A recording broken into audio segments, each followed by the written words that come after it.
আরেকবার যে খবর আপনাদের জানাবো, লক্ষ্য 2026 নির্বাচন। উত্তরবঙ্গ সফর করলেন প্রধানমন্ত্রী নরেন্দ্র মোদী। আর আলিপুরদুয়ার প্যারেড গ্রাউন্ডের সভা থেকে দুর্নীতি অস্ত্রে শান দিলেন প্রধানমন্ত্রী।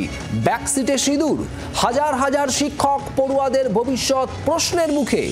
বাংলার শিক্ষা ব্যবস্থাকে অন্ধকারের দিকে ঠেলে দিয়েছে তৃণমূল সরকারকে কড়া তোপ প্রধানমন্ত্রী নরেন্দ্র মোদীর। গরিব দলিতদের সঙ্গে কেন শত্রুতা করছে রাজ্যের শাসক দল? কেন্দ্রের প্রকল্প বাংলায় কার্যকর করা হচ্ছে না, তোপ প্রধানমন্ত্রী নরেন্দ্র মোদীর।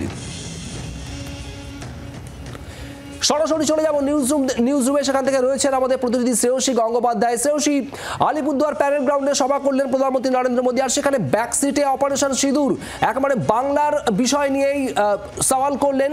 বাংলার অপশাসন, দুর্নীতি এবং শিক্ষক নিয়োগ। একেবারে দেখো, তোমাকে যদি দেখা যায় আজকের এই সভা, সেই সভা কিন্তু খুব স্পষ্টভাবে তোমাকে বলবে, একেবারে বোঝা যাচ্ছে যে 26-এর নির্বাচনের প্রস্তুতি সভা শুরু করলেন নরেন্দ্র মোদী। এবং কার্যত তোমাকে বলে রাখি যে এক্ষেত্রে লোকসভা, শেষ যে লোকসভা, সেই লোকসভার আগেও কিন্তু একাধিক সভা করেছেন প্রধানমন্ত্রী এই রাজ্যে এসে। নরেন্দ্র মোদী তিনি এই রাজ্যে একাধিক সভা করেছেন, কিন্তু সেখানেও কিন্তু এত কড়া দেখা যায়নি তাকে।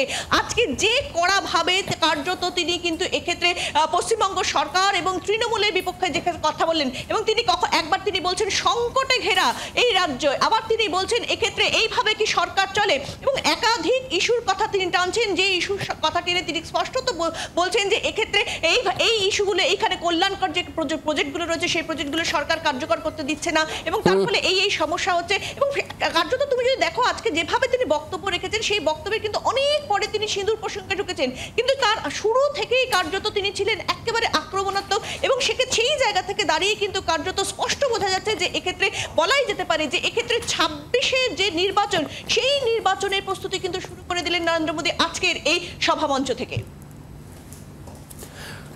সঙ্গে দেখো শ্রেয়সী, আপনাদের আরো একবার শোনাবো। আজ প্রধানমন্ত্রী নরেন্দ্র মোদী বারবারই এই শিক্ষক নিয়োগের কথা, শিক্ষক নিয়োগ নিয়ে যে দুর্নীতির অভিযোগ তা নিয়েই বারবার প্রশ্ন তুলেছেন প্রধানমন্ত্রী নরেন্দ্র মোদী। হাজার হাজার শিক্ষক পড়ুয়াদের ভবিষ্যৎ প্রশ্নের মুখে। বাংলার শিক্ষা ব্যবস্থাকে অন্ধকারের দিকে ঠেলে দিয়েছে তৃণমূল সরকার। আজ আলিপুরদুয়ার প্যারেড গ্রাউন্ড থেকে একেবারে সরাসরি তৃণমূল সরকারকে তোপ দেখেছেন প্রধানমন্ত্রী নরেন্দ্র মোদী। একই সঙ্গে 5 সংকটের কথা উল্লেখ করেছেন রাজ্যের। গরিব দলিতদের সঙ্গে কেন শত্রুতা করছে রাজ্যের শাসক দল? কেন্দ্রের প্রকল্প বাংলায় কার্যকর করা হচ্ছে না। একের পর এক প্রকল্প বাংলায়, কেন্দ্রীয় প্রকল্প সেটা বাংলায় কার্যকর হচ্ছে না।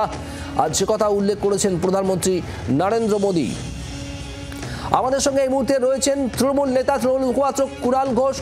কুণালদা, শ্রেয়সী গঙ্গোপাধ্যায় আমাদের প্রতিনিধি রয়েছেন। শ্রেয়সী, তোমার প্রশ্ন। যেভাবে আজকে আলিপুরদুয়ারের যে মঞ্চ থেকে যেভাবে প্রধানমন্ত্রী তিনি যেভাবে বক্তব্য রাখলেন, কার্যত কিন্তু বলা যেতে পারে যে শেষ যে লোকসভা ভোটের যে যখন তিনি প্রচারে এসেছিলেন তখনও কিন্তু এত কড়া আক্রমণাত্মক ভূমিকা দেখা যায়নি। কার্যত এই গোটা বিষয়টাকে আপনারা কিভাবে দেখছেন? দেখুন, এই বিষয়ে আমাদের দলের তরফ থেকে সবিস্তারে আমরা বক্তব্য জানাবো। আপাতত যেটা বলতে পারি যে মূলত 3টে পয়েন্ট আছে। এক হচ্ছে টাইমিং। যখন সন্ত্রাস বিরোধী লড়াই চলছে এবং যখন সন্ত্রাস বিরোধী লড়াইতে মমতা বন্দ্যোপাধ্যায়ের নেতৃত্বে তৃণমূল কংগ্রেস একটা অবস্থান নিয়েছে যে দেশের স্বার্থে একজোট, এই সৌজন্য দেখাচ্ছে। আমাদের নেতা অভিষেক বন্দ্যোপাধ্যায় সর্বভারতীয় সাধারণ সম্পাদক, তিনি সর্বদলীয় প্রতিনিধি দলের, তিনি বিদেশ সফরে রয়েছেন। তো এই টাইমিংটা কেন? এই সময় যখন আমরা রাজনীতিটা সরিয়ে রেখে দেশের স্বার্থে সন্ত্রাস বিরোধী জায়গায় কেন্দ্রীয় সরকারের পাশে থাকছি, তখন নরেন্দ্র মোদী এসে একটা সস্তার রাজনীতি করতে আসেন। এই টাইমিংটা কেন? 1, 2, বাংলার 1,70,000 কোটি টাকার বেশি বকেয়া, 100 দিনের কাজ, আবাস, মমতা ব্যানার্জির সরকারকে পকেট থেকে টাকা দিতে হচ্ছে, নিজেদের টাকা দিতে হচ্ছে, নিজেদের ভান্ডার থেকে, কেন্দ্র দিচ্ছে না। তো খালি হাতে এসে এই বড় বড় কথা গেল কেন? এবং 3, আজকে যেটা তিনি করলেন, এই কথাগুলো তো 21 সালে বলেছেন, হেরেছেন, বিধানসভায় হেরেছেন, পঞ্চায়েতে হেরেছেন, লোকসভায় বিজেপির এ রাজ্যে আসন কমে গেছে, তৃণমূলের আসন বেড়েছে।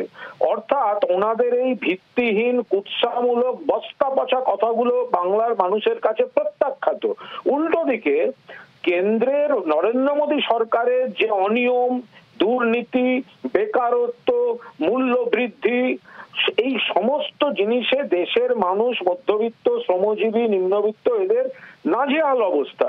তো এখন আবার যদি তারা ভোটের সময় এই পরিযায়ী রাজনৈতিক পর্যটক, পরিযায়ী পাখির মতো আচরণ করেন, তো বাংলার মানুষ তাদের প্রত্যাখ্যান করবেন। কুণালদা, একটা প্রসঙ্গে, এই প্রসঙ্গে আপনাকে জিজ্ঞেস করি যে আজকে যখন প্রধানমন্ত্রী তিনি বলছেন, তখন সেই সময় তিনি বলছেন নির্মম সরকার, নির্মমতার সরকার, আবার তিনি কখনো বলছেন এভাবে সরকার চলতে পারে কি, এবং তিনি একাধিক ক্ষেত্রে একবার তিনি এই যে বাংলার বাড়ি, মানবিক সরকার, মানবিক সরকার, মানব দরদি সরকার, মানবিকতার সরকার। 100 দিনের কাজ করিয়ে টাকা দেয়নি মোদী সরকার। 59 লক্ষ জব কার্ড হোল্ডারকে 3700 কোটি টাকা কেন্দ্রের বদলে মমতা বন্দ্যোপাধ্যায় রাজ্যের তহবিল থেকে দিয়েছেন। নরেন্দ্র মোদীর রাজ্য গুজরাটে 100 দিনের টাকায় গুজরাটের মন্ত্রীর ছেলে দুর্নীতি করায় অ্যারেস্ট হয়েছে, তারপরেও তারা টাকা পায়। বাংলার গরিব মানুষ টাকা পায় না। নির্মমতা শেখাচ্ছেন, একের পর এক গণধর্ষণ, একের পর এক গণহত্যা। কোথায়? মণিপুরে গেছেন নরেন্দ্র মোদী একবারও? মণিপুর 2 বছর ধরে জ্বলছে, মণিপুরে একবারও গেছেন? কৃষক বিরোধী, কৃষকরা আন্দোলন করছেন, তাদেরকে রাজধানীতে ঢুকতে দেয়া হবে না বলে রাষ্ট্রীয় দমন পীড়ন। কোথায় থাকে তার মানবিকতা? একের পর এক রাজ্যে মহিলাদের উপর নির্যাতন বাড়ছে, কোথায় থাকে তখন নরেন্দ্র মোদীর এই সমস্ত কথাবার্তা? বাংলার সরকার গণতান্ত্রিক, মানবিক, ধর্মনিরপেক্ষ, প্রগতিশীল। আর পুরো উল্টোটা হচ্ছে, কেন্দ্রের সরকার সাধারণ মানুষ, মধ্যবিত্ত মানুষ, কৃষক, শ্রমিক, পরিযায়ী শ্রমিক সকলের নাভিশ্বাস তুলে দিয়েছেন। তিনি এখানে টাইমিংটা আমরা আবার বারবার বলছি, দেখুন অভিষেক বন্দ্যোপাধ্যায় যখন বাংলার আওয়াজ, বাঙালির আবেগ, জি 24 ঘন্টা।